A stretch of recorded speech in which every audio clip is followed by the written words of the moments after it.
আমি এখন রয়েছি চাঁদপুর বর স্টেশন, আর তার পাশে রয়েছে বিশ্বের বিখ্যাত ইলিশের আড়ত, যেখানে পদ্মার জীবিত খাঁটি ইলিশ পাওয়া যায়।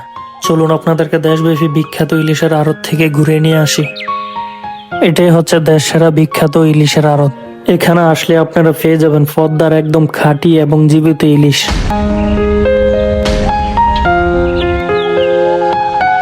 এখন তো সকালবেলা, তাই এই আড়তের লোক সংখ্যা কম।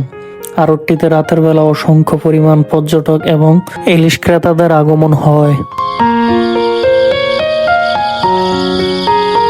এটাই হলো ইলিশ ঘাট। এই ঘাট থেকে মাঝিরা পদ্মার ড্রোহিনে চলে যায়, 7 থেকে 15 দিন ধরে ইলিশ সংগ্রহ করে আবার ফিরে আসে এই ঘাটে। আর এখান থেকে পুরা বিশ্বের মাঝে ইলিশ সরবরাহ করা হয়।